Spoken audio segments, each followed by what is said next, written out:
Entonces, buenas noches, apreciados estudiosos. Vamos a ir inicio a la última videoconferencia de ergonomía, que tiene que ver ya puntualmente con el tema de intervención ergonómica.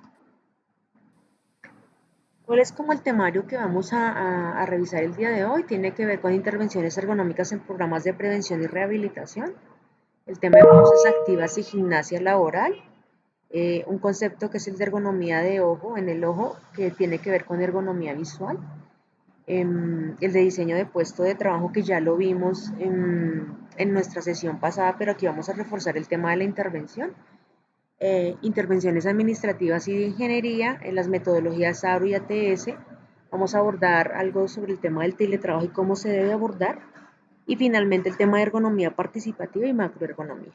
Listo, y al final en la última diapositiva vamos a evidenciar cómo se integran todas las temáticas que revisamos en el curso del módulo. Entonces, el objetivo de esta videoclase es identificar las acciones a ejecutar desde los niveles de vigilancia, intervención y control, involucrando a la ergonomía y su visión sistémica integral. ¿Qué significa que sea sistémica integral? Pues que no solamente se queda en el análisis,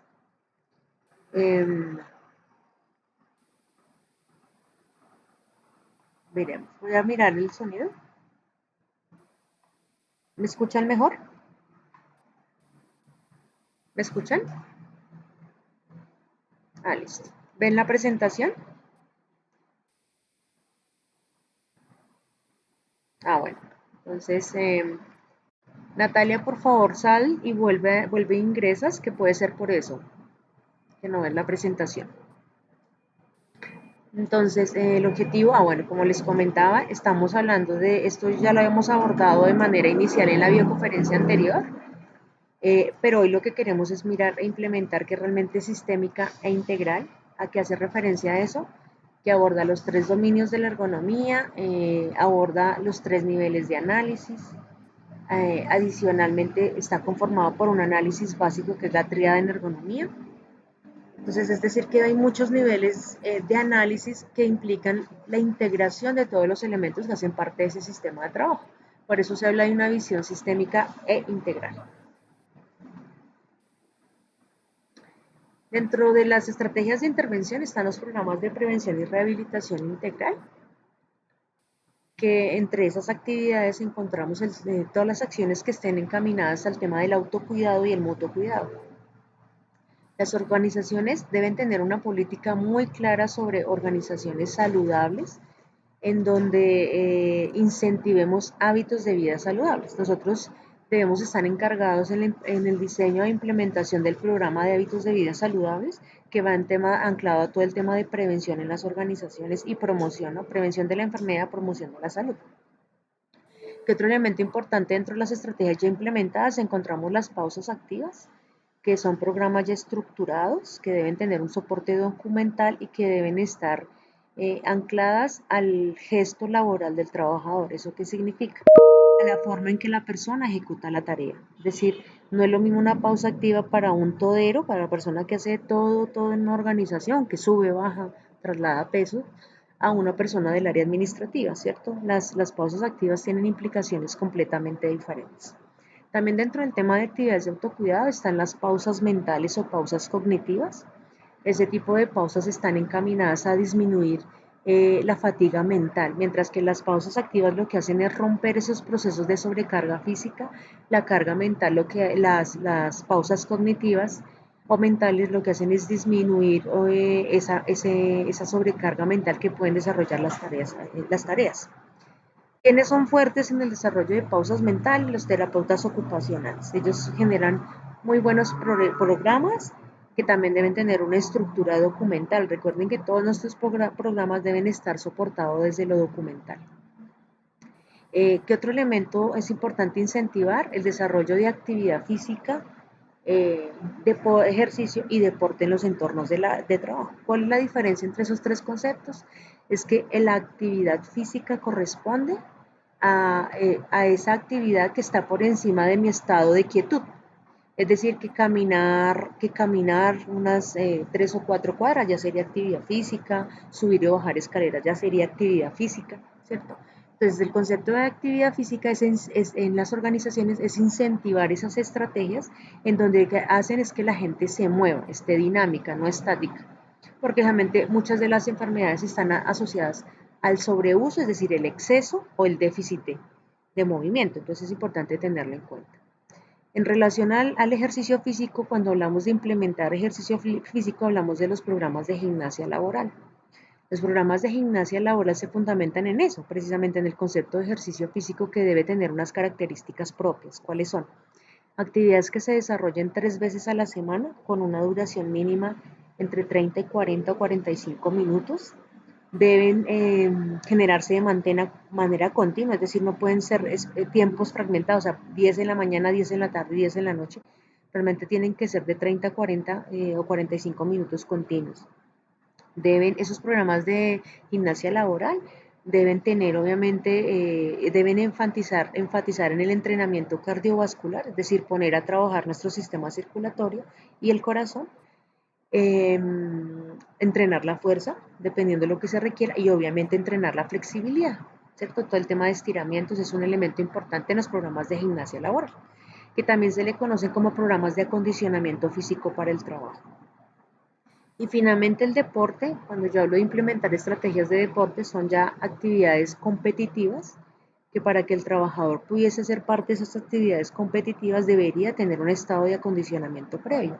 Eso significa que el trabajador debe, ay, perdón, creo que sí, así. Sí, pensé que no había activado CAN. Qué pena con ustedes. Debe, para poder hacer parte de una competencia, es decir, un campeonato deportivo, debemos garantizar que el trabajador tiene un buen estado físico, porque es allí donde los trabajadores se nos accidentan, ¿cierto? Y recuerden que una actividad donde se patrocina por la empresa se considera accidente de trabajo donde el trabajador se accidenta. Entonces hay que ser muy cuidadosos cuando generamos campeonatos y tenemos personas sedentarias que no han hecho un programa de acondicionamiento físico previo, porque esas personas son las que mayor riesgo o probabilidad de lesión tienen, que es un elemento importante a considerar. Que también se deben involucrar como actividades de autocuidado, todo el tema de alimentación saludable, dentro y fuera del trabajo, porque muchas veces nosotros en las semanas de la salud capacitamos o damos charlas sobre lonchera saludable, o sea, qué debería traer el trabajador a su trabajo, perdón la redundancia, para alimentarse de manera adecuada. Y también en la casa, porque muchas veces nosotros les enseñamos a comer bien, pero resulta que la persona que prepara los alimentos es la señora de la casa, o es la mamá de la persona. Entonces, yo puedo estarle diciendo a mi trabajador y hablándole sobre los buenos hábitos, y cuando uno se da cuenta, ni siquiera la persona es la que cocina, entonces uno al final no tiene impacto frente a las estrategias que genera. Creo que eso en términos generales serían las actividades de autocuidado que están aquí condensadas en el grafiquito que estamos evidenciando. Ustedes aquí están viendo el concepto de gimnasia laboral. Aquí es muy importante diferenciar entre un programa de gimnasia laboral y un programa de pausas activas porque no son lo mismo. Los programas de gimnasia laboral, como les dije, son esos momentos o actividades que son planeadas, estructuradas en la organización y lo que quieren es acondicionar físicamente al trabajador. ¿Listo? Eso es un elemento muy importante y se requiere que sean frecuentes, es decir, rutinarias dentro de la jornada de trabajo. Por el contrario, las pausas activas son espacios de recuperación física dentro de la jornada del trabajo. Según nuestra normativa colombiana, se dice que una pausa activa debería desarrollarse una en la mitad de la jornada de la mañana y una en la mitad de la jornada de la tarde. Eso significa que si un trabajador ha estado 8 horas laborando, debería ya haber generado 2 pausas activas. ¿Okay? ¿Cuál es el concepto de pausa activa? La pausa activa se fundamenta en el desarrollo de actividad física en el entorno del trabajo. Eso significa que una pausa activa solamente requiere de 3 minutos, para poder ejecutarse. O sea, no necesitamos 10, 20, 30, que a veces es lo que uno cree que es el problema con las pausas activas, que se requiere mucho tiempo. Y otro elemento muy importante de la pausa activa, las pausas activas requieren un momento de calentamiento. ¿Eso qué significa? Que el trabajador debemos moverlo, activarlo, para que aumente la temperatura, para poder luego sí trabajar bien sea un estiramiento, ejercicios de coordinación, equilibrio, lo que uno considere importante. Pero sí o sí es importante no hacer nunca una pausa activa o un estiramiento en frío, que la persona se levante del puesto y ya estire porque generalmente es lesivo. ¿Qué otro elemento importante? Debe tener primero una fase inicial que es la activación, una fase central que podrían ser ejercicios de coordinación, equilibrio, agilidad, ¿no? Esas no están obligatorias, pero la idea es que la persona tome la pausa activa como algo que le agrada y no algo que terminan corriéndole los trabajadores, sino al contrario, algo que les va a permitir el tema de autocuidado y mutuo cuidado. ¿Qué otro elemento importante frente a las pausas activas? La última fase es la fase de vuelta a la calma. Esa fase se define así porque es la fase en donde yo me centro a hacer estiramientos en el trabajador. Yo puedo hacer un estiramiento, por ejemplo, de los músculos del cuello. Al otro día hago de los músculos del hombro, del codo, así sucesivamente. Eso significa que al final de la semana hemos estirado muchas partes del cuerpo, es decir, que no se requiere mucho tiempo. Yo podría hacer solamente un estiramiento, un tipo de estiramiento en una parte del cuerpo y no hacer más.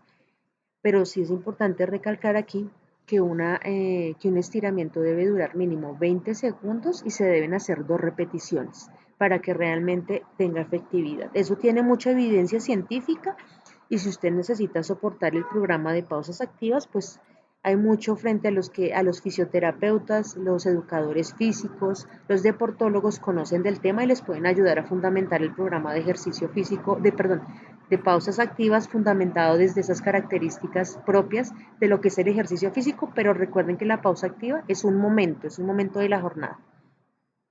Esos que ustedes ven aquí son lo que les digo, los tipos de pausas e incluyen las fases del ejercicio. Les acabo de decir que tiene 3 momentos, una fase de activación, una fase central y una fase de vuelta a la calma. ¿Qué otro elemento es importante? Es que ustedes las pueden clasificar de diferentes formas. Hay pausas activas que se llaman o se denominan sencillas o generales.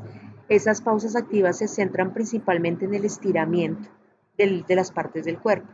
Las deportivas son las que involucran, por ejemplo, equilibrio, agilidad, coordinación. Aunque se les dice deportivas, no es que hagan deporte, sino es que se centran en una cualidad del deporte. Y finalmente la relajación, que son pausas activas que tienen sesiones de relajación, yoga, ejercicios respiratorios. Entonces, esa es una forma de clasificarlas, pero por eso es importante que ustedes se asesoren de un profesional que les ayude en la construcción del programa de pausas activas en términos de lo que requieren sus trabajadores. Que es importante también frente a la pausa activa, que las pausas activas no se pueden confundir con las pausas de trabajo. ¿Qué es una pausa de trabajo? Una pausa de trabajo es un espacio de recuperación también física y mental, pero donde el trabajador desarrolla, por ejemplo, actividades como ir a tomar el refrigerio, ir al baño, ir a sacar una fotocopia, almorzar, ir a charlar con el compañero. Esas son pausas de trabajo, porque es importante tener la claridad o la diferencia, perdón, entre una pausa activa y una pausa de trabajo, porque muchas veces cuando llegamos a los entornos de trabajo y cuando tenemos personas que lideran las estrategias, ese tipo de estrategias, les preguntan a los colaboradores si han desarrollado pausas activas. Y ellos dicen, sí, nosotros ya fuimos a tomar el refrigerio. Entonces, es muy importante tener claro que el refrigerio no es una pausa activa, sino una pausa de trabajo, que también son importantes para la recuperación física y mental, claro que sí, pero no son pausas para recuperar los músculos después de una actividad laboral. Entonces es importante que lo tengamos claro. ¿Qué otra cosa importante frente a la pausa activa? Creo que esos serían los conceptos. Bueno, Jolie pregunta, ¿pero el jefe las debe dar? No, señora. Resulta que tenemos un problema grave ahí y es que creemos que el jefe o la enfermera, la enfermera asignada son los únicos que pueden desarrollar las pausas activas. Es más, para que un jefe pueda desarrollar una pausa activa, debería formarse. ¿Por qué? Porque en muchas partes de trabajo he visto que hacen mal pausas, o sea, los ejercicios se hacen mal y terminan lesionando a la gente. O sea, hay personas que salen de la pausa activa y salen con dolor o salen lesionados, ¿no? Por ejemplo, algo que nunca se debe hacer en una pausa activa es girar la cabeza en círculos. ni llevar la cabeza adelante y atrás y a los lados de manera, mejor dicho, rápida. Incluso no se sugiere hacerla porque precisamente puede generar un evento no deseado durante el desarrollo de la pausa activa. Entonces las personas deben formarse, ahí incluye, se involucra un programa que se llama Programa a Líderes de Pausas, que lo que buscamos es empoderar al trabajador frente al tema de autocuidado, es decir, decirle al trabajador que tiene que hacer su pausa porque es un tema de cuidar su herramienta de trabajo.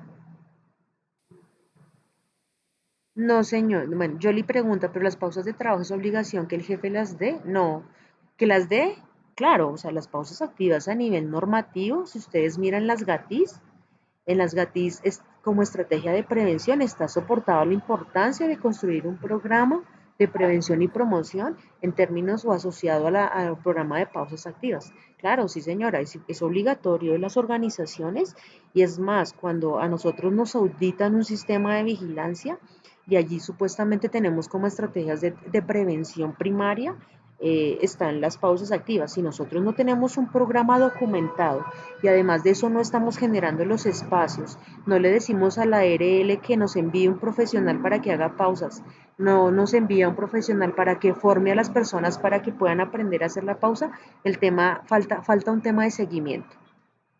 Natalia dice, ¿deben dar el espacio? Claro que sí, es que es obligatorio, es una estrategia de cuidado y eso está en la normativa colombiana. Si ustedes buscan en internet en este momento, no recuerdo el número de la normativa, van a encontrar el soporte legal que da cuenta de que las pausas son una estrategia preventiva y se deben ejecutar. Entonces yo le pregunto, ¿pero las pausas de trabajo son diferentes a las pausas activas? Sí, señora. La pausa de trabajo son aquellas en donde el trabajador toma un refrigerio, en donde el trabajador va y toma su almuerzo, en donde el trabajador va al baño. Esas son pausas de trabajo que también nos ayudan a recuperar el cuerpo y la mente. La pausa activa, por el contrario, requiere el trabajo de estiramientos, debe hacerse un calentamiento, es decir, requiere que haya un experto conformando el programa, ¿no? No sé si ya fui un poquito más clara y resolví la duda, Jolie.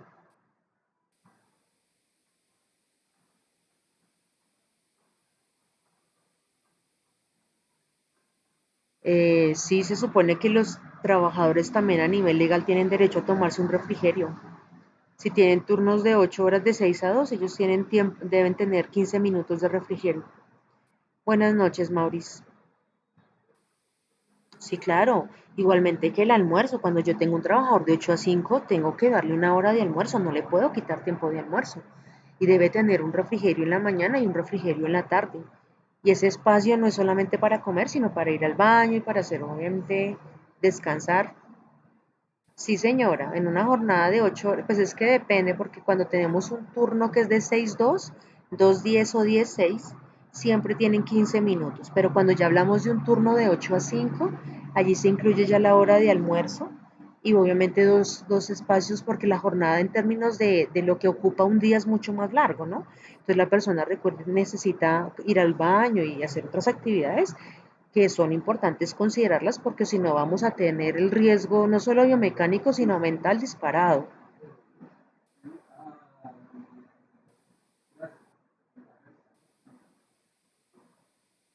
Sí, eso es importante. Mientras me escriben sus comentarios, perdón un momentico, denme un segundito, por favor. You are now muted.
You are now unmuted. Entonces escucho lo que está, leo lo que está diciendo Paola. Por ejemplo, yo trabajo en un call center y las personas que trabajan de 5, por ejemplo, solo tienen 15 minutos de descanso y 5 minutos para ir al baño, pero se me hace que no es justo. Es muy poco tiempo para ellos.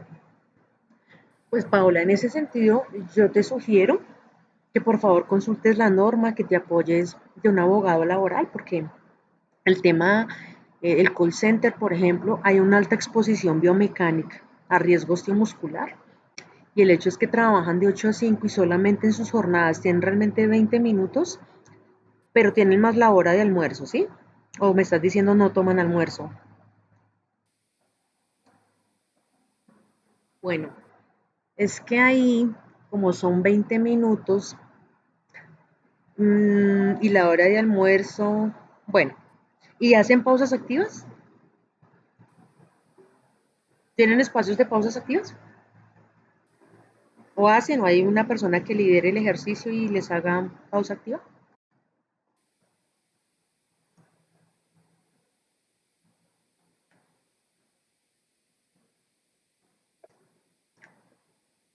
Bueno, Paola, lo que pasa es que ahí mi sugerencia sería asesorarse con un abogado laboral, porque es que creo que si no me equivoco, es que ahí en ese tema creo que uno puede dividir esos 20 minutos de 20 a 30 en la jornada del día.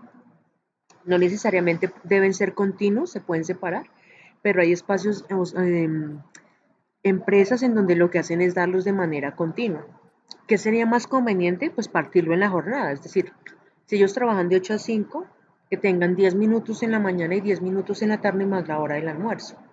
Eso sería un tema, una estrategia más que podría optimizar la condición de salud, ¿no? Mi sugerencia, no sé si en este momento estén viendo laboral, es que por favor le pregunten a su profesor o a su profesora eh, cómo soportar esas estrategias desde lo legal, porque es que eso debe estar soportado eh, desde lo legal para poderlo implementar en las organizaciones y poder exigirlo. Lo que pasa es que es el hecho de que yo no genere adecuados espacios de recuperación, tanto en pausas activas como de trabajo, pues puede ser el insumo por el cual tengo mis indicadores de ausentismo disparados, ¿sí? O sea, cuando yo hago una correlación de indicadores de ausentismo, reviso, me doy cuenta que el tema muscular está disparado y cuando hay épocas pico está disparado. Y porque además los tiempos de recuperación no están bien distribuidos, no se hacen pausas activas. Entonces, miran que hay muchas cosas desde el tema organizacional que si no se ajustan, no se organizan, no tienen una coherencia, al final por eso tengo población enferma. Un elemento muy protector en los call centers es que generalmente es población joven, que no tiene historia laboral, lo que está ahora está empezando su vida laboral. Eso hace que quizás no tengamos un ausentismo disparado, pero eso no va a ser para toda la vida. Podemos hablar aquí de trauma acumulado, es decir, que vamos a tener población que quizás en unos años se nos van a incapacitar y no va a ser uno, sino va a ser una gran cantidad o variedad de personas, precisamente por la ausencia de estrategias de cuidado, ¿no?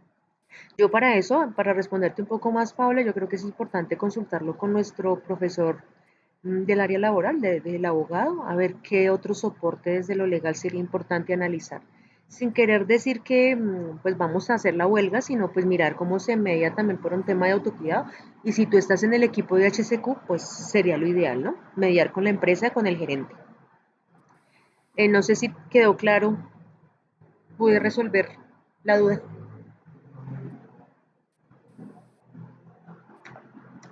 Listo, Paola. Entonces, les estaba contando, es importante que diferenciemos la pausa activa de la pausa de trabajo. Deberían hacerlas, esos dos tipos de pausa deberían estar dentro de nuestras jornadas de trabajo. Son extremadamente importantes para cuidar a los trabajadores. Por el contrario, la gimnasia laboral no es obligatoria. Los programas de acondicionamiento físico para el trabajo son espacios que se dan en las organizaciones cuando identificamos que trabajadores que no son acondicionados o trabajadores que son novatos son los que se nos lesionan. Son los que tienen sobreesfuerzos, son los que tienen dolores de espalda, dorsal, lumbar o de cuello, precisamente por eso, porque no están entrenados en el desarrollo de una actividad. Cuando tienen un mal levantamiento y generan un sobreesfuerzo, por ejemplo, desgarros asociados a eso. Entonces, lamentablemente, cuando empezamos a ver esos casos es que nos empezamos a preguntar la importancia de hacer un acondicionamiento físico, de mejorar las condiciones de trabajo. ¿Listo? ¿Quedó claro el concepto de pausa activa, pausa de trabajo, gimnasia laboral?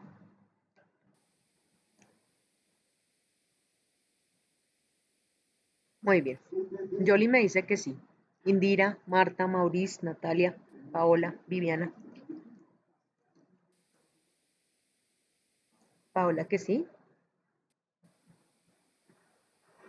Indira que sí. Viviana sí. Marta que también. Maurice, listo también. Ah, no, Maurice no, Marta. Ah, Maurice estaba escribiendo. Ah, listo, Maurice, no hay problema. Sí, señor. Natalia, listo. Muy bien. Listo. Una última estrategia que creo que les estaba comentando cuando salió lo de la pregunta es que nosotros tenemos aquí de manera adicional un programa que se llama el programa de formación a líderes de pausas. Ese programa lo que busca es precisamente responsabilizar al trabajador frente al tema del autocuidado. ¿Cómo se generan esos programas? Pues a partir de estrategias de formación y obviamente de acompañamiento de ese trabajador ejecutando la pausa. La idea es que no sea un solo líder, sino que esa persona que definimos como líder es la que delega también a los otros compañeros, a los otros colaboradores, la responsabilidad de diseñar una pausa sencilla de 3 minutos y desarrollarla en la jornada del trabajo. ¿Por qué? Porque generalmente cuando uno habla del programa de líderes de pausas, uno asume que es una persona la que va a liderar y termina siendo una sobrecarga para ese trabajador.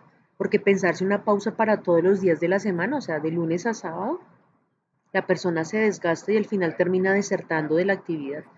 Entonces la idea no es esa, la idea es que todos los trabajadores, permítanme un segundo que se me va a descargar el computador.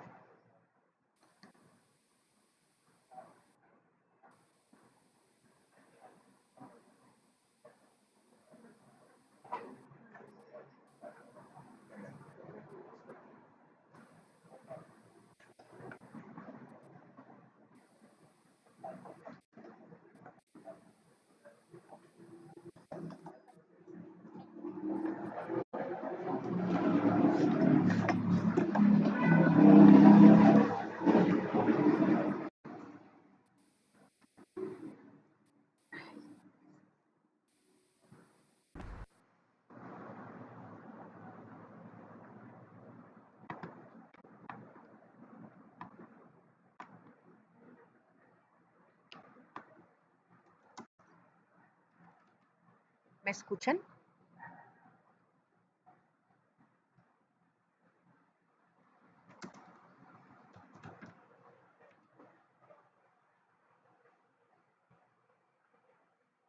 ¿Me escuchan? Ok.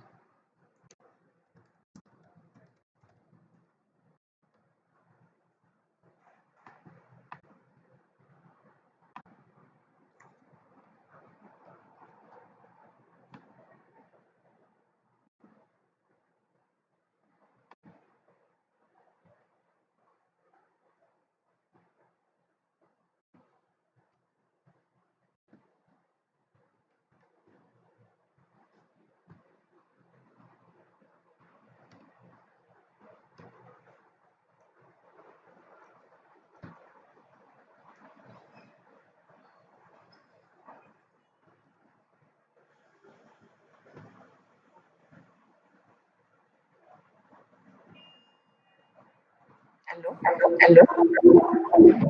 ¿Me escuchan ahora sí?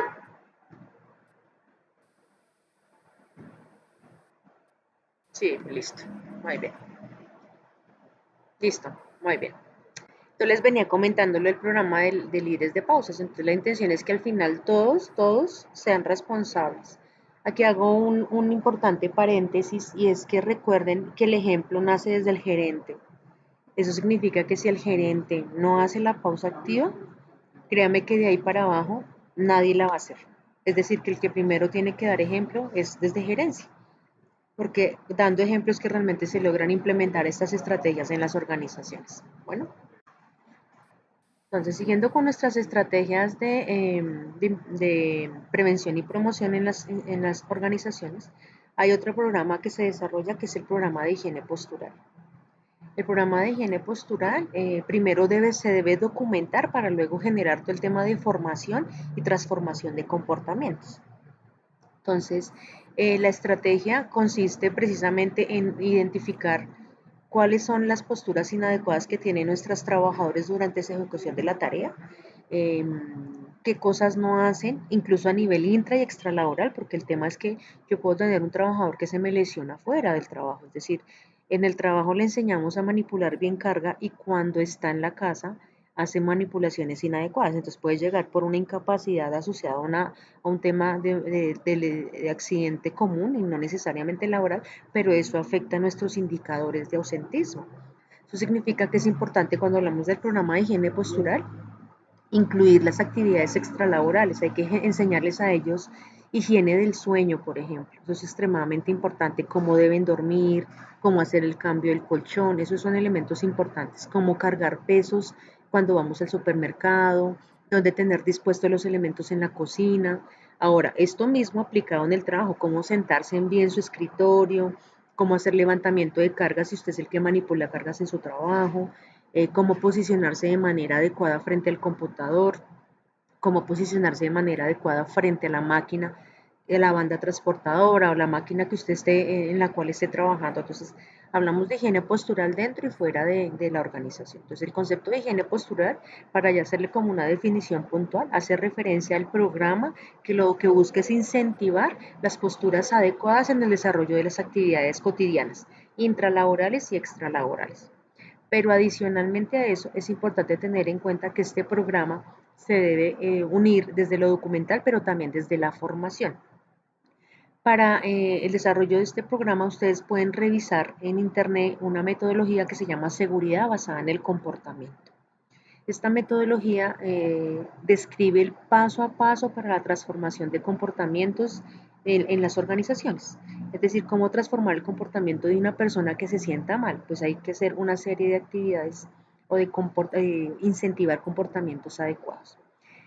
Entonces, por favor, revisen en algún momentico, lean sobre cómo implementar seguridad basada en el comportamiento y cuando uno habla de seguridad es en todo sentido, desde cómo me pongo los CPP, desde cómo estandarizo una tarea y cumplo con la ejecución de la tarea, sobre cómo hago mis pausas activas, sobre cómo implemento la higiene postural. Entonces, los invito a que revisen la seguridad basada en el comportamiento, que tiene un trasfondo y que permitiría una buena implementación desde la higiene postural. La higiene postural lo que hace es atacar los vicios posturales. Muchos de nosotros tenemos vicios posturales, es decir, nos sentamos mal, recogemos mal las cosas, nos posicionamos mal frente al computador. Entonces la idea es precisamente atacar esos vicios posturales en toda la población. Marta me pregunta, para lograr implementarlo tanto intralaboral como extralaboral se debe capacitar al personal cada cuánto. Bueno, eso lo estableces en tu programa anual de capacitaciones. Para realmente lograr un buen empoderamiento de un programa, uno podría decir que esto se debería dar cada 3 meses, ¿no? Si vemos que ya la gente tiene buenos comportamientos a nivel intra y extralaboral, uno ya podría decir que hace capacitaciones de refuerzo de manera esporádica. Pero es importante tener en cuenta que a nosotros en nuestras organizaciones siempre entran trabajadores que son novatos, ¿no? Esa población siempre, sí o siempre deberíamos estarla teniendo en cuenta en esos programas y no esperar a que llegue la capacitación que está en 6 meses, porque es lo que establecimos, porque nuestra población es antigua y ya se le venía trabajando el programa, sino cuando tenemos un buen número de trabajadores nuevos, lo ideal es darle una charla importante sobre eso, ¿no? Eh, incluso, si ustedes se dan cuenta mucho de en la charla preoperacional, que es la que se da al inicio de la jornada, antes de empezar las actividades laborales, uno puede incluir estos elementos de reforzamiento. No necesariamente tiene que ser un profesional, sino podemos nosotros, un profesional del área que conozca bien sobre higiene postural, puede formar a líderes o puede formar a los jefes y estos deberían darle una charla sobre los buenos comportamientos posturales a nivel intralaboral. No sé si quedó clara la pregunta, Marta. Ok, muy bien. Listo. Aquí vamos a hablar de otras de las estrategias desde ergonomía, que son esas estrategias más encaminadas a niveles micro y meso de la ergonomía. Encontramos el diseño y rediseño de puestos de trabajo. Cuando hablamos de diseño y rediseño de puestos de trabajo, nos fundamentamos en dos documentos muy importantes. Bueno, primero en un tema muy importante que es la antropometría. La antropometría es la ciencia que estudia las dimensiones del ser humano, ¿sí? Es decir, el ancho de un brazo, el largo del brazo, el perímetro o diámetro, eso se le llama también como larguras y anchuras, o sea, el ancho de la cadera, el largo del muslo, eso por ejemplo que ustedes están viendo acá. Esta tablita es sacada del único documento de antropometría que tenemos en Colombia. El documento se llama Acopla 95. Aquí se los estoy poniendo. Ese documento es el único documento que tiene soporte en población colombiana, donde se hizo un estudio antropométrico en persona labora, en personas que trabajaban, tanto hombres como mujeres, y se establecieron sus dimensiones, las dimensiones de la cabeza, de las manos, del cuerpo, para establecer el tema de diseño de guantes, cascos, dotación, las sillas, el mueble, o sea, es decir, a partir de las dimensiones del trabajador es que yo genero puestos estándar, entonces sé qué silla requiere, qué mesa requiere. Entonces, ese estudio habla, Acopla 95 habla de eso. ¿Por qué se llama Acopla 95? Porque ese estudio se desarrolló en 1995 y hasta la fecha no ha tenido ninguna actualización. Otro documento muy importante que también pueden buscar para soportar y comprender un poquito más qué significa generar antropometría en las empresas se llama Panero. El autor es Juli Hus, creo que se llama, es que no sé si es Julius o Julio, creo que es Julius Panero, se los estoy poniendo acá. Él habla sobre el tema de antropometría en espacios internos, interiores y exteriores, también aborda un poquito. Allí en ese documento, es un documento, creo que es europeo, no sé, creo que es español, no recuerdo bien de dónde es, pero obviamente las dimensiones que ustedes van a encontrar en ese documento son dimensiones en pulgadas, mientras que las colombianas son en centímetros. ¿Okay? En ese documento ustedes van a encontrar antropometría, por ejemplo, para sillas de ruedas, para asientos, para bastones para las personas invidentes, van a encontrar también las alturas para máquinas, o sea, van a encontrar bastante información en actividades que también sería interesante revisarlo, pero recuerden que esas dimensiones es en población europea, eso significa que los europeos tienen dimensiones diferentes a los colombianos, ¿no? Entonces, si vamos a tomar algún referente para comprar una silla o una mesa, pues es mejor soportarnos en Acopla. Acopla tiene los criterios muy claros desde la población colombiana, aunque no ha tenido actualización, pero es la más cercana a nosotros. Entonces, ¿qué tiene que ver la antropometría con el diseño y rediseño de puesto de trabajo? Lo que les comentaba, si yo quiero saber qué tipo de silla debo comprar para mis trabajadores, para que ese que es medianamente, que mide unos 60, le sirva para también el que mide unos 80, ¿cierto? Entonces es importante hacer estudios antropométricos en nuestras organizaciones. Eso nos permite también ajustar la dotación. A veces la dotación le queda grande al trabajador porque nunca tenemos la talla del trabajador, ¿cierto? Porque está fundamentado en tallas, en otro tipo de datos, en donde la ropa, el vestuario queda muy grande. Y recuerden que la dotación también puede ser un factor de riesgo para que ocurra un accidente de trabajo, que la persona se puede enredar, el guante si es muy ancho se pueden atrapar con la máquina, con la banda sin fin. Entonces son cosas que hay que analizar cuando hablamos de diseño y rediseño de puestos de trabajo. Si ustedes ven aquí esta grafiquita, que tenemos una mesa de escritorio con un computador y una silla, ustedes van a encontrar en la feria del hogar, se podía ver un computador que tenía una base, un eleva monitor que me permitía poder trabajar de pie o sentado si yo lo necesitaba. Ese tipo de diseños requieren de un análisis de antropometría porque requieren saber a qué altura máxima debería alcanzar el brazo de ese móvil y cuánto es la altura mínima o hasta dónde debería llegar para que no se choque con la mesa. Entonces todo eso tiene que ver con el tema de diseño y rediseño de puestos de trabajo. ¿Quiénes son muy fuertes en el diseño y rediseño de puestos de trabajo? Los diseñadores industriales. Ellos nos apoyan en toda la validación de estos espacios y de los cambios de la maquinaria o del mobiliario, creo que se le dice mobiliario, ¿cierto? O inmobiliario, no sé, tengo ahí como esa confusión, que tengo al interior de mi espacio de trabajo. ¿Ok? No sé si tengan alguna pregunta frente al diseño y rediseño.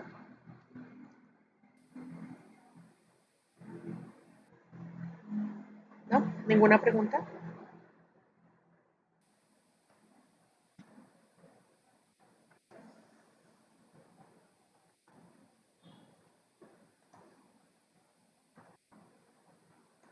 ¿Ninguna pregunta? Bueno, Paola me dice que no. Listo. Entonces vamos a continuar con otro concepto muy importante de intervención que tiene que ver con la ergonomía visual. Sí, o la ergonomía de ojo, también se le conoce como ergonomía de oficina. Eh, si ustedes revisan la lectura que tienen empezando el módulo, ahí hay una lectura que habla sobre las diferentes líneas de implementación de la ergonomía. Una de ellas es la ergonomía visual, la ergonomía de ojo, o se le conoce también como ergonomía de oficina de manera un poco más amplia. Aquí hace referencia a la ergonomía visual. Creo que en algún momento ya creo en la primera videoconferencia ya les había contado que la ergonomía visual se centra en comprender esos ajustes que hay que hacer en el puesto de trabajo cuando una persona usa tecnología, principalmente cuando usa BDT. Aquí se los escribo, que esto significa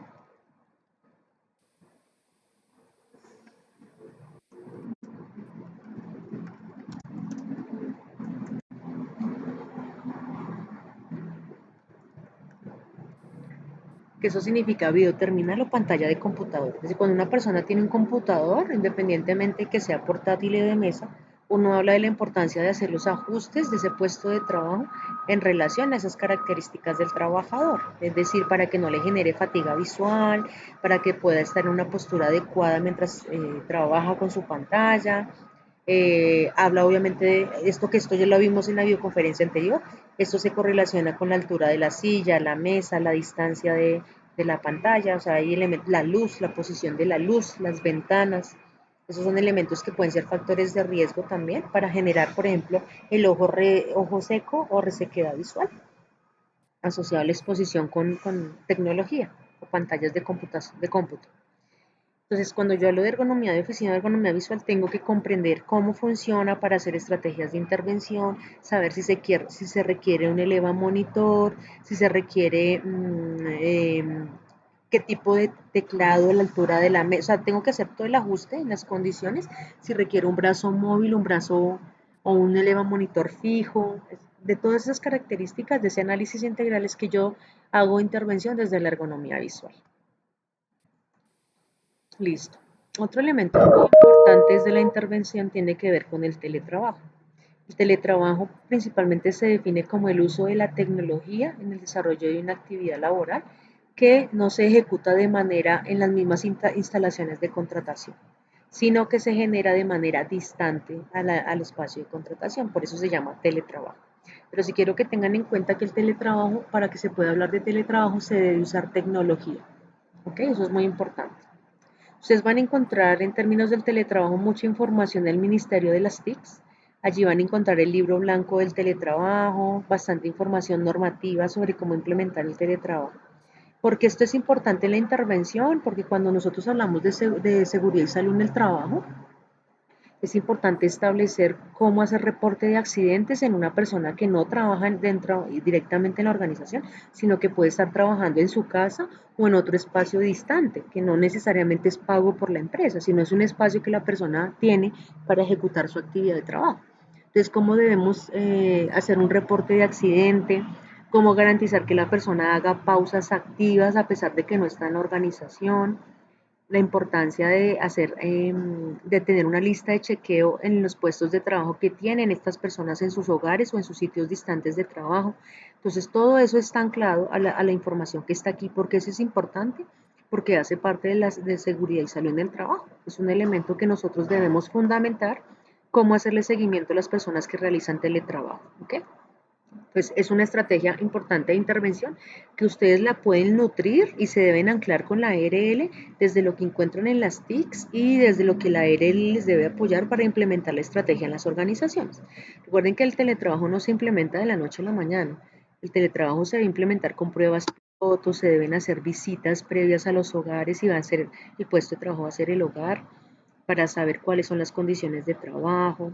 Se debe capacitar al personal en lo que significa ser teletrabajador. Así se le conoce a la persona que ejecuta teletrabajo, teletrabajador. Porque esto es importante, porque hay que definir un perfil laboral frente a esto. No todo el mundo tiene la capacidad o la responsabilidad propia, autoadministrada, de ejecutar una tarea desde su casa. Hay personas que les va bien, hay otras personas que no logran ejecutar eso. Hay personas que trabajan en pijama, por ejemplo, cuando se hace teletrabajo.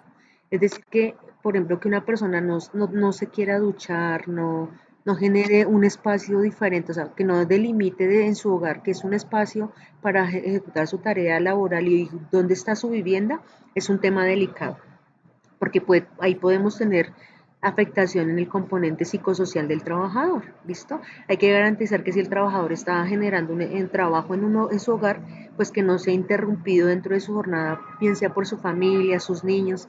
Es decir, que el tema de implementación del teletrabajo en las organizaciones no es tan fácil.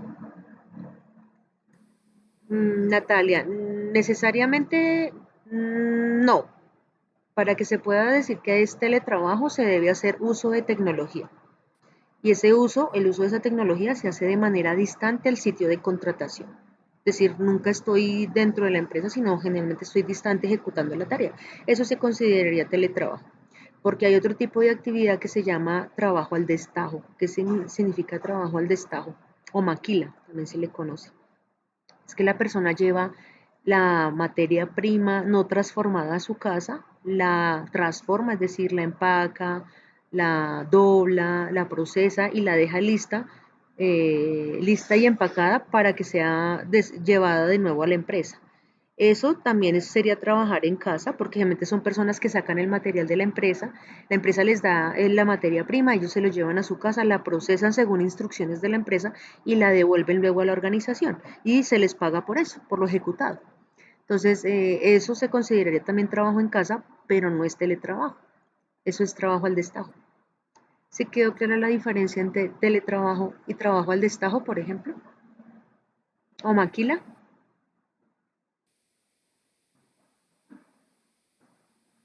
Yoli me dice que sí, Natalia también, Marta me dice que sí, Maurice también, Paola también. Viviana tiene una pregunta, profe. ¿Cómo así que hace referencia a la tecnología con lo del teletrabajo? Ah, bueno, Indira me dice que sí.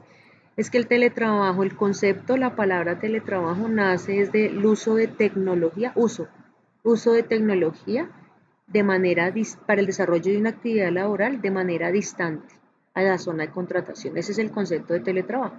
¿Qué tipo de tecnología? Ah, bueno, no sé, generalmente con pantallas de cómputo, que es lo que se usa, que es lo que usan generalmente las personas, pero podríamos tener personas con 3 pantallas de cómputo, una tablet, claro, portátiles. El portátil es una pantalla de cómputo o una BDT.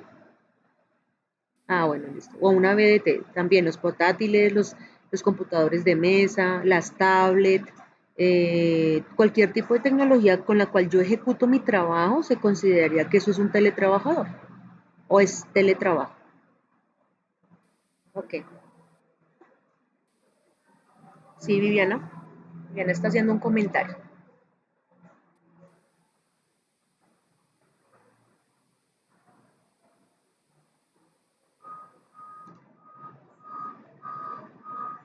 Sí, sí, las empresas a veces tienen días intercalados o la persona va 3 días trabaja en casa y 2 días en la empresa, pero usando tecnología, ¿no? Eso es importante tenerlo que. Sí, claro, el teletrabajo, la forma, las razones por las cuales se implementan el teletrabajo es porque mejora la calidad de vida del trabajador y más en una ciudad como Bogotá, en donde nos podemos perfectamente demorar 2 horas e incluso más, dependiendo del día, nos podemos demorar más en un solo trayecto. que si nosotros hacemos un conteo serían 4 horas al día, y si lo sumamos, si lo multiplicamos de lunes a viernes, 5 por 4, 20, serían 20 horas en solo desplazamientos. Entonces, generalmente las empresas implementan esto por calidad de vida para el trabajador, también porque disminuye costos, ¿sí? Costos en términos de espacios, de alquiler de espacios, porque la persona trabaja en su casa, pero no, pero hay costos adicionales, ¿no? Costos como la electricidad, el internet, que esos son elementos que debe asumir el empleador, ¿no? Son elementos. Por ejemplo, Viviana, yo te pregunto, ¿tenemos claro el proceso de reporte de accidente de trabajo si esta persona le ocurre un accidente en su casa, por ejemplo? ¿Qué pasaría? Y recuerda que está en jornada laboral, pero está en su casa y está autorizado por la empresa. Eso significa que cualquier elemento o cualquier situación que ocurra en su vivienda, eso sería accidente de trabajo. Ahora, ¿cómo definir realmente el reporte y cómo decirles a ellos reportarlo? Yo te pregunto si tu empresa tiene eso claro.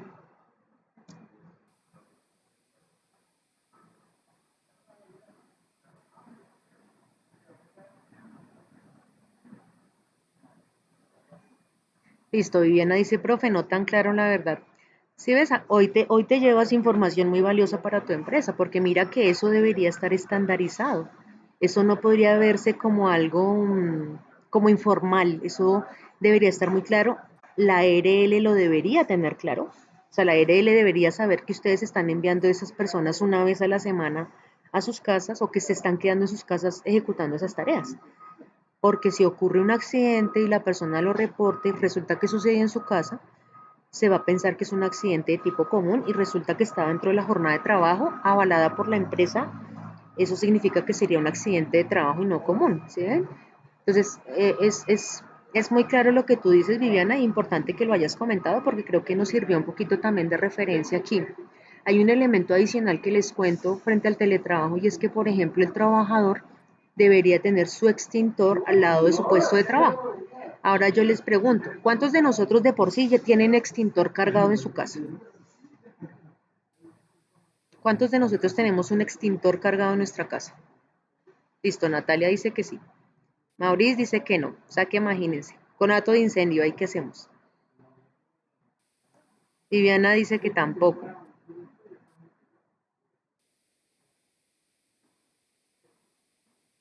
Paola dice que sí, muy bien. 2 de 7. Paola me dijo que sí, Marta que no, Yoli no, Viviana. Bueno, Viviana, en tu edificio hay, pero recuerda a veces que los extintores en los edificios a veces están en pisos intercalados. Es decir, en un piso sí, en el otro piso no. Tú tienes el beneficio quizás de estar cerca al extintor, pero ¿qué pasa con esas personas que no están cerca al extintor? ¿Y qué pasa si el incendio inicia en la puerta? ¿Qué pasaría si inicia en la puerta? No voy a poder salir a tomar el extintor. O se inicia en la cocina que está al lado de la puerta, por ejemplo. Sí, hay muchas cosas que hay que analizar. Por ejemplo, el teletrabajador debería tener, eh, porque tiene riesgo eléctrico por el uso de tecnología durante su jornada de trabajo, debería tener el extintor al lado de su puesto de trabajo, debería cargarlo, debería, si se descarga, pues automáticamente cargarlo. Y si pasa un año, recuerden que hay que volverlo a cargar, ¿no? Después de un año, eso tiene un tiempo de vida en donde hay que hacer recarga, ¿no? Entonces, todas esas cosas hay que tenerlo muy claro, hay que hacer inducciones, procesos cuando tenemos teletrabajadores. Entonces, ahí les dejo como esa duda frente a lo que significa el teletrabajo y la implementación del teletrabajo, y si se dan cuenta, tiene que ver con seguridad y salud en el trabajo. Es extremadamente importante. Listo. Entonces, siguiendo con otro elemento muy importante de intervención, es la metodología ARO. ¿Qué define ARO? Es análisis de riesgo por oficio. Esto se realiza cuando solicitamos esto, cuando que queremos determinar qué tipo de factor de riesgo de carga física, carga mental están asociadas a nuestra tarea, a la actividad que queremos analizar. Pero también los otros tipos de riesgo, mecánico, químico, eléctrico. Este tipo de metodología nos permite analizar el riesgo asociado a cada una de las actividades. La metodología ARO lo que hace es dividir toda la actividad de trabajo. Aquí hago un paréntesis. La actividad de trabajo es la sumatoria de tareas. ¿Eso qué significa? Que el aro lo que hace es un análisis de cada una de las tareas para identificar el riesgo global de la tarea. ¿Listo? De la actividad, perdón. Recuerden, vuelvo y para no confundirlos, porque creo que acabo de decir algo que los pueda confundir. La actividad es la suma de varias tareas. ¿Listo? Y analiza el aro, pues las tareas. ¿Listo? Y ahí adicionalmente analiza el riesgo asociado a cada una de esas tareas y nos permite evidenciar el nivel de riesgo en términos de la tarea de manera global.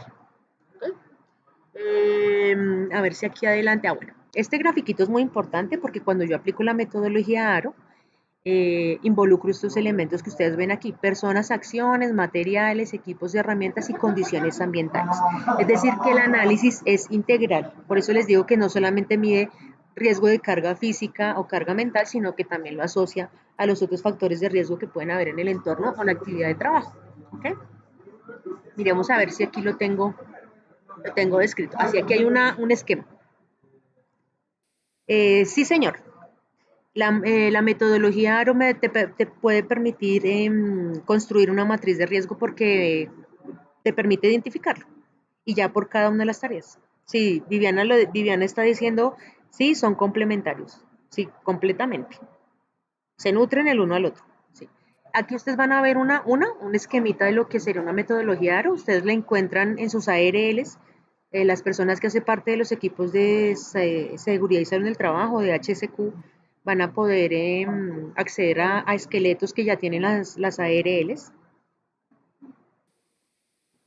Bueno, Natalia está preguntando algo muy interesante. Dice, tengo una duda, ¿el aro está inmerso en los permisos de trabajo o es diferente? Se parecen, se parecen. Para un permiso de trabajo, no sé si todos saben qué es un permiso de trabajo. Creo que debieron haberlo visto en higiene y seguridad. Yo creo que tuvieron que haberlo visto. Bueno, listo.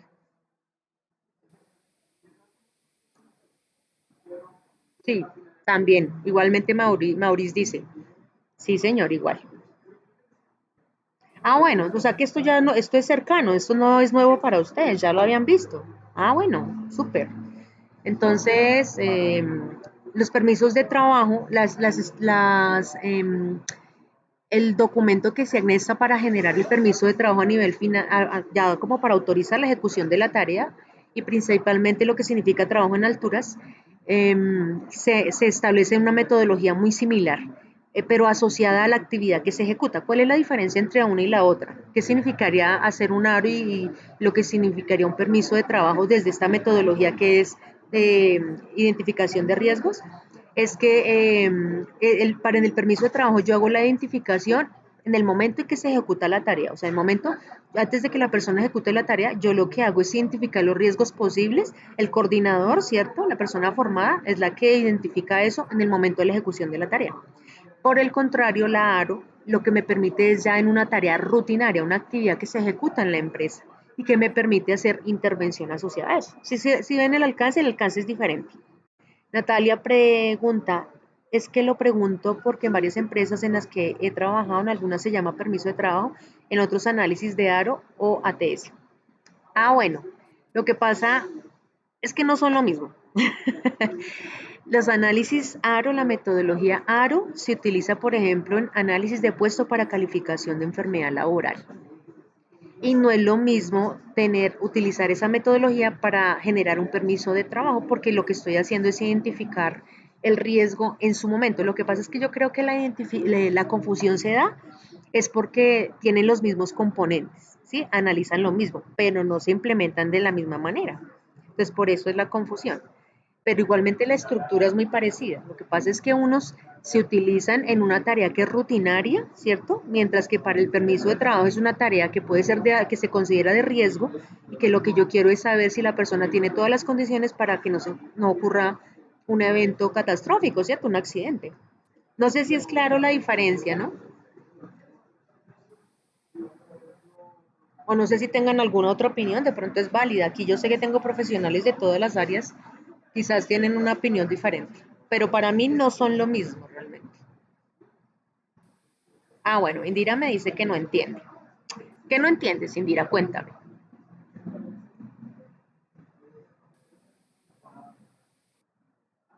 Indira se quedó sin red. Ok. Bueno, Indira.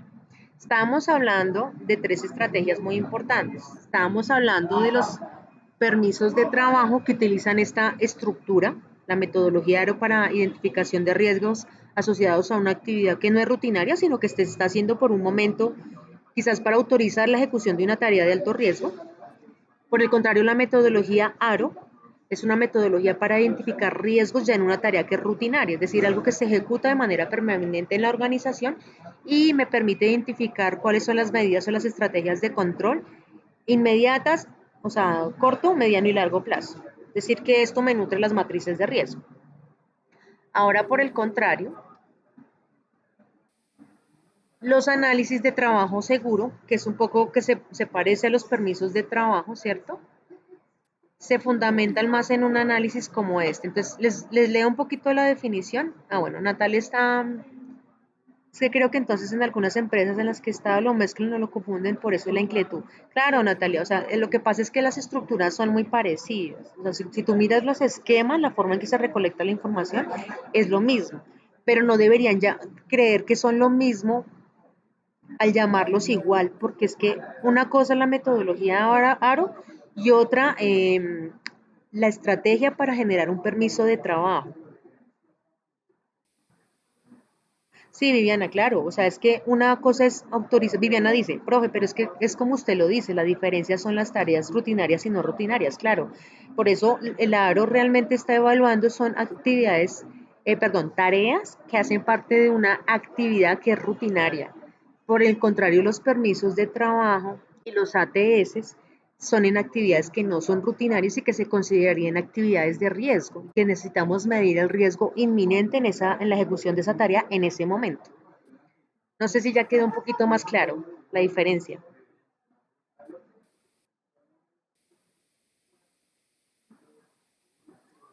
Pues Natalia me dice que sí, me preocupa Indira. Ah, bueno, Indira. Bueno, Viviana me dice que sí lo tiene claro. Indira, lo que pasa es que la metodología ARO es una estrategia que se utiliza para lo que te digo. En los permisos de trabajo se utiliza como estructura para generar el permiso de trabajo, es decir, para que la persona pueda ejecutar la tarea. Pero también se utiliza cuando yo quiero identificar los riesgos en una actividad que es rutinaria, es decir, algo que se hace ya de manera permanente en una organización. Los permisos, eh, los permisos de trabajo se generan cuando yo tengo trabajos o actividades riesgosas que se están realizando en un solo momento y en un día para hacer algo. Por ejemplo, yo tengo que cambiar el foco, tengo que cambiar una cámara de seguridad. En la organización no tengo nadie que haga trabajos en alturas y que tenga todos los permisos al día y las autorizaciones para hacerlo.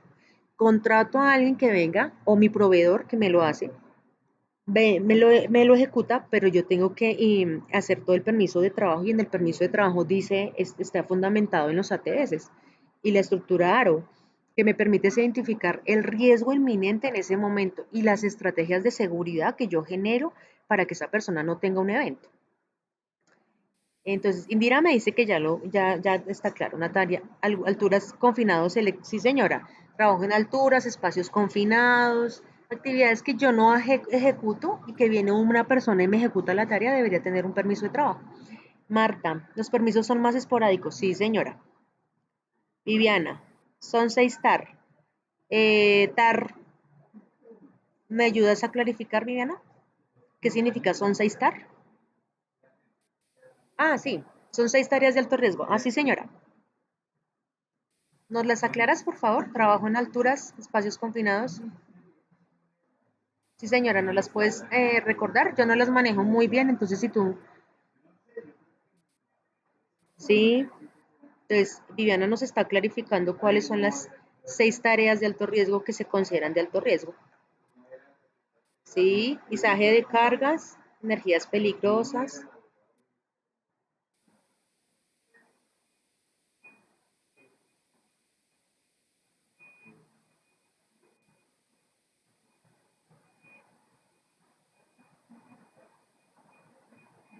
Ah, bueno, Viviana, mientras Viviana termina ahí de ponérnoslas para que las podamos leer de manera continua. Entonces, Los análisis de seguridad en el trabajo o análisis de trabajo seguro es un método para identificar los peligros que generan riesgos de accidente o enfermedad potenciales relacionados con cada etapa de un trabajo o tarea y el desarrollo de controles que en alguna forma eliminen o minimicen estos riesgos. Recuerden que todas estas estrategias se fundamentan en el ciclo PHBA. En este caso, el análisis de trabajo seguro, pues se debe seleccionar la tarea a analizar, definir los pasos principales, es decir, hablamos de la identificación de la actividad, la tarea y los pasos para ejecutar la tarea. Bueno, se deben identificar los factores de riesgo según exposición, evaluación de eficiencia, mejora de la tarea, o sea, cuáles estrategias implementadas me minimizan el riesgo, implementación de controles en cada paso, recuerden en persona, fuente y medio, descripción de los procedimientos estándares y aplicarlos. Siempre hay que aplicarlos. Prueba el piloto, inducción, reinducción, seguimiento de indicadores. Eso me permite nutrir o utilizar los análisis de trabajo seguro para nutrir esas actividades.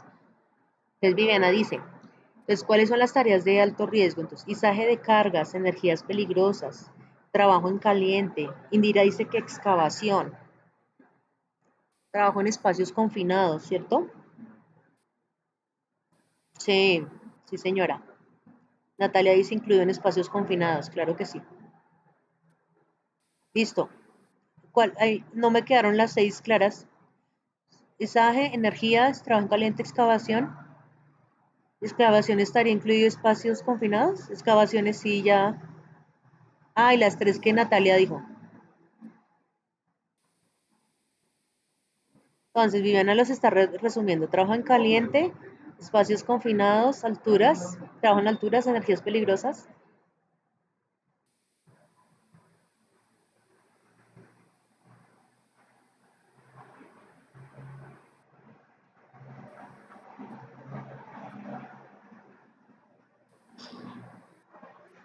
No creo que Viviana se me fue. Bueno, entonces Viviana o Natalia nos ayuda a completar esas que faltan ahí. Nos faltarían dos, ¿cierto? Para que todos nosotros las tengamos claras. Ah, ya están. Ah, ok. Ah, sí, las 3 que todavía es nombrado, las que había nombrado Natalia, más arribita. Ah, sí, Isaje y eléctrico. Sí, señora, ya. Muchas gracias. Listo. Gracias por la claridad y espero para todos haya sido muy claro, ¿cierto? Y nos sirvió a todos como un proceso de aprendizaje. Otra estrategia de intervención tiene que ver con ergonomía participativa. Ustedes recuerdan que yo ya les había contado que es una estrategia que nace del control a nivel osteomuscular para controlar el riesgo osteomuscular en las organizaciones, pero hoy en día ya se utiliza para resolver muchas problemáticas en las organizaciones. Recuerden que en su momento les dije que revisaran el método ERGOPAR, que lo que se fundamenta es en la generación del empoderamiento, liderazgo y permite soportarlo en la construcción del grupo ERGO. El grupo ERGO es el que permite la identificación de esas condiciones inseguras, esos comportamientos inseguros que hay en las organizaciones y cuáles son los elementos que no permiten un confort en el desarrollo de la actividad. Entonces, eso se encarga el grupo ERGO. El grupo ERGO no solamente debe estar conformado por la persona de seguridad y salud en el trabajo, sino también por el trabajadores de cada una de las áreas que conozcan los procesos, a veces también el líder de talento humano, una persona responsable que conozca los procesos desde talento humano, de gestión humana, y obviamente un experto de la ARL que conozca sobre ergonomía y que nos ayude en la identificación. ¿Okay? Bueno, me devuelvo un momentico. Por favor, revisen con mayor profundidad el método ERGOPAR. Ese ya les queda de tarea como lectura. Yo aquí les cuento por un tema de tiempo de manera global lo que significa, pero espero les llame la atención y lo busquen. Es bastante interesante. E incluso que busquen estrategias de cómo esto ha resuelto problemáticas en las organizaciones. Listo. Dentro de las estrategias de intervención, aparte de todo lo que hemos abordado, recuerde que hablamos de prevención de la enfermedad y promoción de la salud. Eso significa que nosotros hablaríamos de esta pirámide, entonces hablaríamos de prevención primaria y promoción, prevención secundaria y prevención terciaria y promoción. Esto debería estar de manera transversal a la promoción de hábitos saludables, entornos de trabajo saludables y seguros. ¿Okay? Cuando yo hablo de prevención primaria, estoy abordando a mis trabajadores que están asintomáticos, es decir, hablo de mi población sana, Cuando hablo de prevención secundaria, ya estoy hablando de mis trabajadores sintomáticos, es decir, los que yo identifiqué a partir de herramientas como el cuestionario nórdico. Recuerden que en algún momento lo vimos en la primera videoconferencia, o los tamizajes también me permite identificarlos. Y finalmente la prevención terciaria que ya y promoción que ya encuentro aquí población calificada ya con enfermedad, bien sea de tipo laboral o por accidente de trabajo. Entonces, es importante tener en cuenta que nosotros debemos abordar todas estas poblaciones, que en la gran mayoría nuestras poblaciones son sanas, ¿no? Entonces, recuerden la importancia de las estrategias en nuestra población sana, que a veces se nos olvida y nos quedamos ya con los que están sintomáticos o con los que están calificados. Dentro de los niveles de intervención, recuerden que es altamente importante trabajar en la promoción y en la prevención, porque la curación lamentablemente cuesta mucho a las empresas. Cuando yo hablo de curación es el abordaje de casos que han quedado con secuelas de accidentes o de enfermedades. Eso significa que si yo hago un muy buen ejercicio desde mi matriz, desde las estrategias que yo haya anclado, desde los sistemas de vigilancia, o sea, si yo soy muy juicioso en prevención y promoción, la inversión no va a ser alta en curación, sino por el contrario, en estrategias que incentivan la salud y minimizan el tema de riesgo de enfermedad o incluso de accidentalidad. ¿Esto por qué es importante? Porque recuerden que nosotros debemos incentivar modos de vida y condiciones de vida saludables al interior de nuestras organizaciones y también afuera.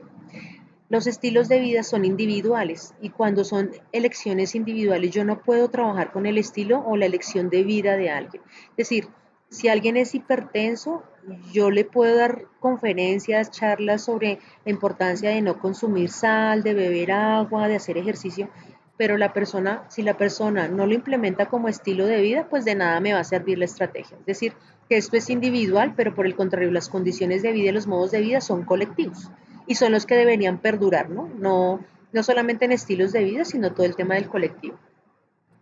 Ahora bien, esto es lo que ustedes vieron en su módulo y me parece importante porque este cuadrito resume todo lo que ustedes aprendieron. En estrategias de prevención, ¿qué aprendieron? Aprendieron a comprender los tres dominios de la ergonomía, la diferencia entre los modelos PESTE y Shell y cómo utilizarlos, diseño y rediseño de puestos de trabajo, hablamos sobre fatiga mental, fatiga muscular y las estrategias de pausas activas anclado a la fatiga física y las pausas cognitivas ancladas a la fatiga mental, hablamos sobre la importancia de generación de líderes de pausas, programas de gimnasia laboral, las semanas de la salud son estrategias muy importantes para incentivar condiciones saludables en nuestras organizaciones, hablamos de algunas normas técnicas, hablamos de las GATIS, hablamos de intervenciones en el medio, la fuente y el individuo. Recuerde que lo último que usted interviene es el individuo, ¿no? Usted debe manejar o jugar con las otras dos variables. Hablamos sobre los tres niveles de análisis, hablamos también sobre alimentación, hidratación, la importancia, bueno, no sé, creo que no les hablé de la importancia del bloqueador, ya les digo, gasto energético, sobreesfuerzo. Aquí hay un elemento muy importante y es que en nuestras organizaciones, bien sea que haya luz natural o haya luz artificial, el bloqueador es una herramienta, o sea, es una estrategia que debería implementarse porque tenemos trabajadores que están expuestos al sol o la irradiación solar en su jornada de trabajo porque están al aire libre. Pero también tenemos secretarias o auxiliares de oficina que están expuestos a luz de las luminarias y eso también es cancerígeno. Eso significa que el bloqueador es una herramienta que debería utilizarse tanto al interior como al exterior de los puestos de trabajo, o sea, cuando trabajo afuera como trabajo dentro de cualquier organización. ¿Okay? Y eso es un elemento también de autocuidado. Hablamos sobre el sueño, acondicionamiento para el trabajo, la importancia de generar estrategias que controlen el consumo de sustancias psicoactivas, cigarrillo, alcohol. Listo, todo eso tiene que ver con prevención.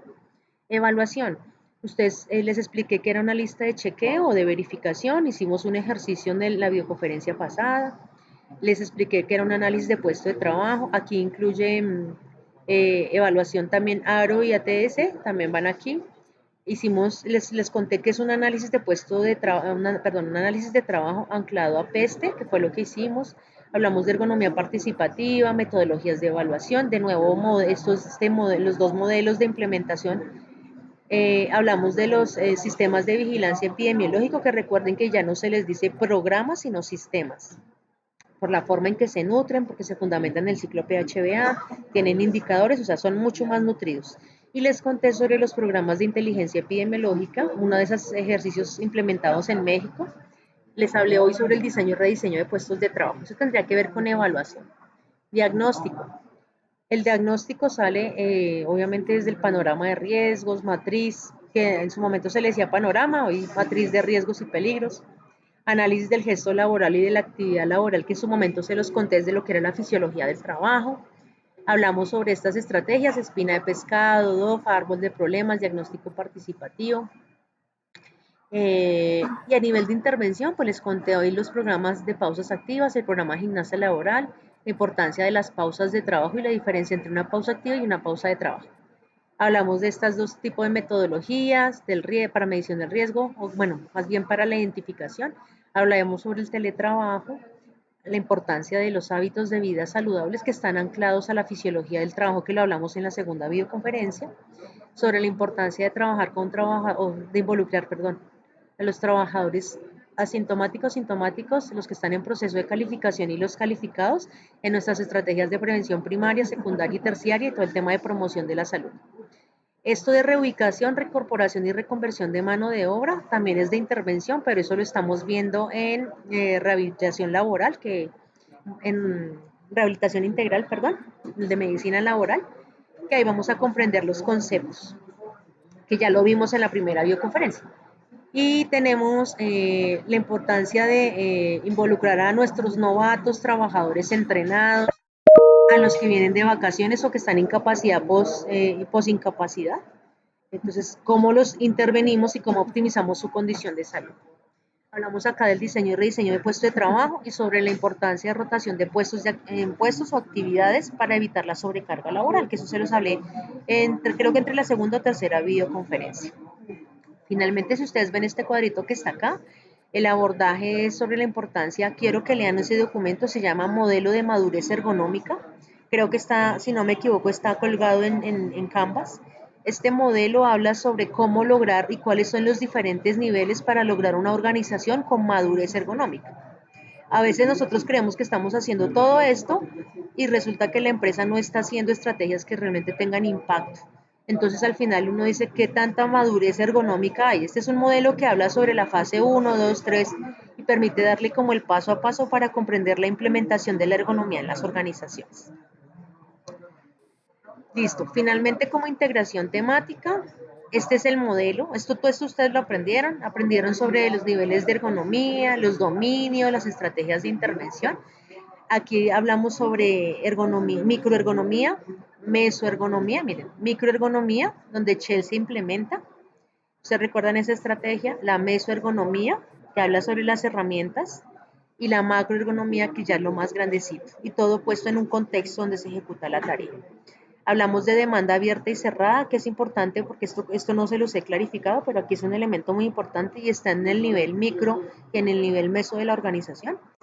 Es que la demanda abierta tiene que ver con la necesidad que la empresa tiene frente a, por ejemplo, le comenta a la empresa, es que tengo mi accidentalidad disparada, pero no conozco, no he podido identificar dónde está mi accidentalidad disparada. O sea, siento que en todas las áreas está disparada, pero no he podido identificar bien las causas y cada estrategia que yo implemento no funciona. Entonces, ahí estamos hablando de que hay una solicitud abierta, es decir, la empresa quiere comprender sus dinámicas para generar estrategias de intervención. A eso hace referencia una demanda abierta. Cuando hablo de una demanda cerrada, cuando la empresa me dice de manera puntual, tengo esta área en donde la accidentalidad es así y creo que el problema es el diseño o el diseño del puesto de trabajo y necesito que me haga un rediseño. Entonces estamos hablando de una demanda cerrada, ¿sí? Porque ya la empresa tiene identificado el espacio e incluso qué necesidad tiene, entonces hablamos de ese tipo de demandas. Entonces, el resto de información que hay en este modelo de integración que muestra el nivel micro, meso y macro, ustedes ya lo conocen, ya lo vieron a nivel de su módulo. No sé si tienen alguna pregunta. Hasta acá. Indira, Marta, Natalia, Paola, Viviana, Yoli.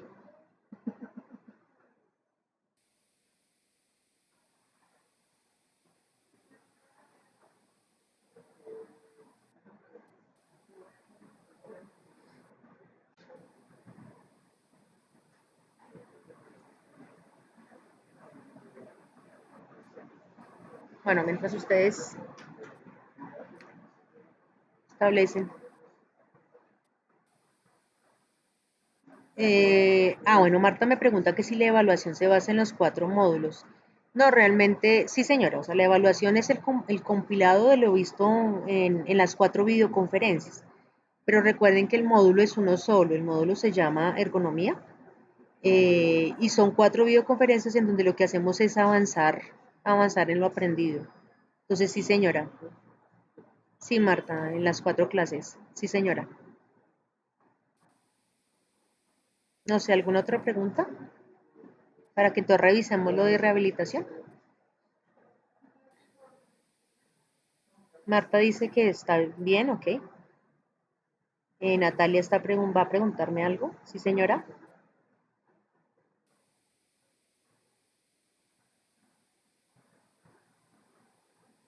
Perdón, voy a cerrar la videoconferencia. Voy a parar aquí la grabación